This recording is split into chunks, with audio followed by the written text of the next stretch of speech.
వసంత వెంకటకృష్ణ ప్రసాద్ మాజీ మంత్రి దేవినేని ఉమాను గొల్లపూడిలో కలిశారు. మైలవరం నియోజకవర్గంలో కూటమి అభ్యర్థిగా తన నామినేషన్ కార్యక్రమానికి హాజరు కావాలని దేవినేని ఉమా కార్యాలయంలో టీడీపీ కూటమి అభ్యర్థి వెంకటకృష్ణ ప్రసాద్ మాజీ మంత్రి దేవినేని ఉమాను ఆహ్వానించారు.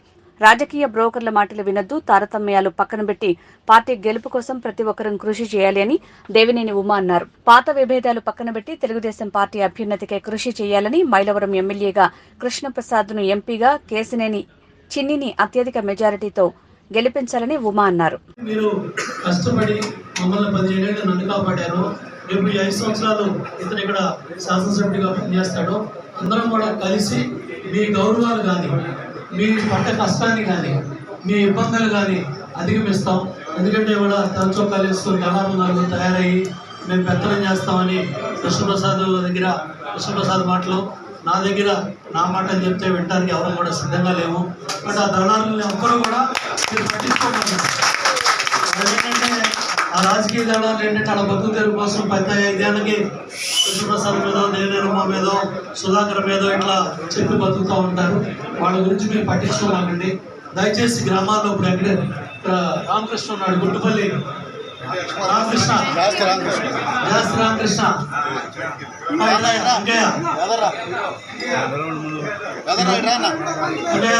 రామకృష్ణ ఏంటంటే సార్ ఇదంతా కూడా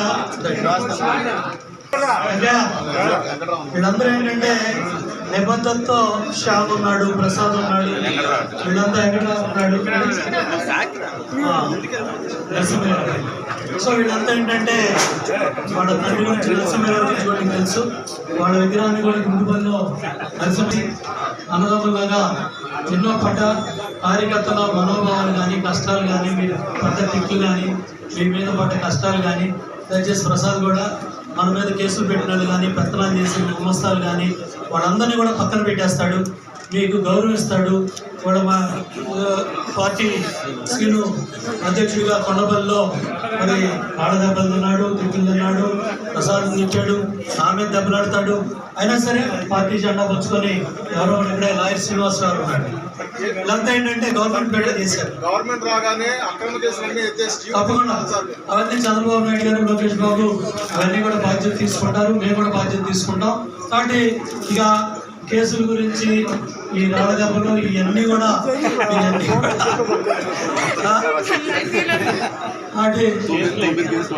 ఉన్నాయి.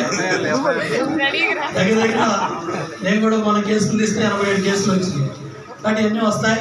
అటు కేసులు ఇవన్నీ కూడా తప్పకుండా ఆ కేసుల విషయంలో కానీ, మీ భద్రత విషయంలో కానీ, మీ భవిష్యత్తు విషయంలో కానీ మీ ఇద్దరం కూడా బాధ్యత తీసుకుంటాం. 9 ఎన్నికల్లో ఇద్దరం కలిసి పోటీ చేశాం. ఇద్దరం, అతను కాంగ్రెస్ పార్టీకి, నేను తెలుగుదేశం పార్టీ. 94లో రమణ గారు అక్కడ శాసనసభ్యుడిగా గెలవటం, మంత్రి అయ్యారు. 99లో మేము ఇద్దరం కలిసి పోటీ చేసాం. తను కాంగ్రెస్ పార్టీలో, నేను తెలుగుదేశంలో. తర్వాత 2004లో వసంతనాగేశ్వరరావు గారు ఆ పార్టీ తరఫున, నేను తెలుగుదేశం తరఫున పోటీ చేశాను. తర్వాత మైలవరానికి నేను రావడం జరిగింది. మైలవరం నుంచి మొన్న 9లో 14లో మనకి జరగడం జరిగింది. 19లో మొన్న ఎన్నికల్లో ప్రసాద్ వైసీపీ నుంచి పోటీ చేయటం, నేను తెలుగుదేశం నుంచి పోటీ చేయడం జరిగింది. మరి తను శాసనసభ్యుడిగా ఇచ్చాడు. 5 ఏళ్ళు ప్రధాన ప్రతిపక్షంగా మనం పోరాటం చేసుకున్నాం. తన పార్టీ తరఫున తను వేశారు. ఆ కార్యక్రమంలో కూడా అందరూ కూడా పాల్గొన్నారు. రేపు కూడా నందిగామలో పెంగరాజ స్వామి గారు కూడా నామినేషన్ వేస్తున్నారు. అట్లాగే మైలవరంలో వసంత కృష్ణప్రసాద్ గారు ఇక్కడ కూడా నామినేషన్ వేస్తున్నారు. 2 నామినేషన్ కార్యక్రమాల్లో ఇద్దరు కూడా పాల్గొంటాం.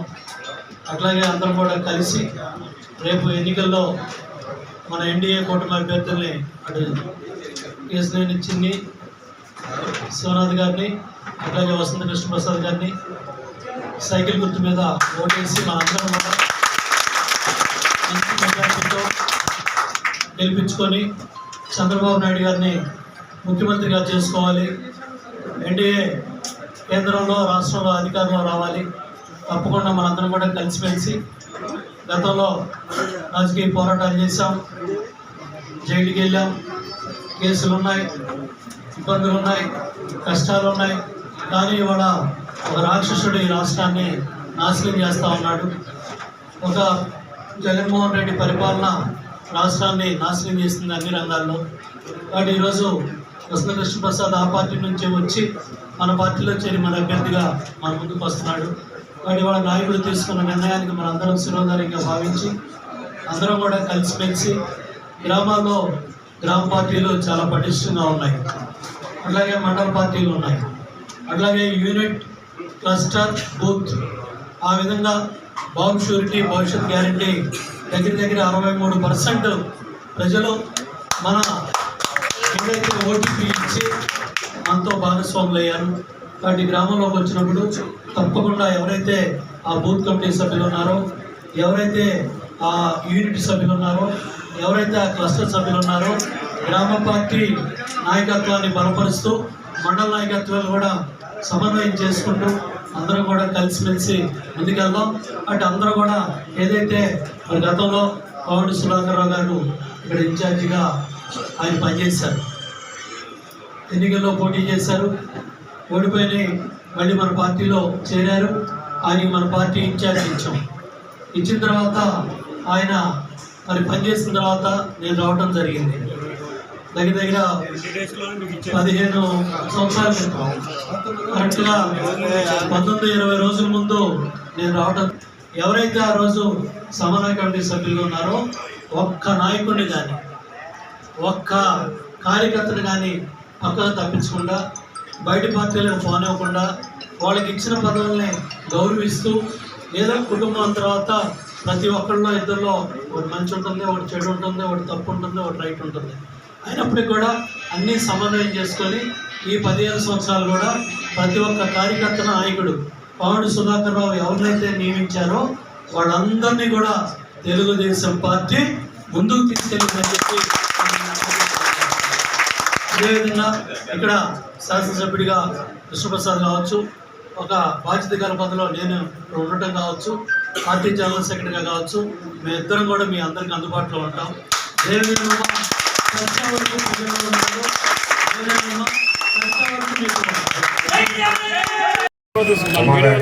సమక్షంలో మీ అందరికీ మాటిస్తూ ముందే చెప్పాను నేను ఇందాక, కొత్త పాఠాలు లేదు, ఈ అక్క చెల్లెళ్ళు అట్లాగే అన్నదమ్ములు, నేను ఇప్పుడంతా స్క్రీన్ ద్వారానే పని చేపిస్తా ఉన్నాను, ప్రతి కలుపుకునేస్తా ఉన్నాను.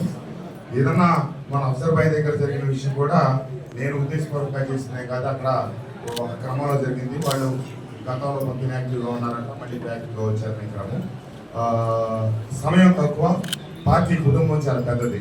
కాబట్టి నేను అందరినీ కలుపుకొని వెళ్ళే క్రమంలో చిన్న చిన్న విషయాల్లో జరుగుతూ ఉన్నాయి చెప్తే తప్పకుండా రేపటి నుంచి ఎన్నికల తర్వాత పెద్దల సలహా సూచనలతో అందరం ఒక తాటి మీద ప్రయాణం చేద్దామని చెప్పి తెలియజేస్తూ ఇక్కడికి ఇచ్చేసిన పత్రికా సోదరులకి, తెలుగుదేశం పార్టీ కుటుంబం మొత్తానికి, అన్నగారికి నా హృదయపూర్వక ధన్యవాదాలు, పెద్ద అయిన రాంబాబు గారికి అందరికీ నా ధన్యవాదాలు చేస్తూ నమస్తే.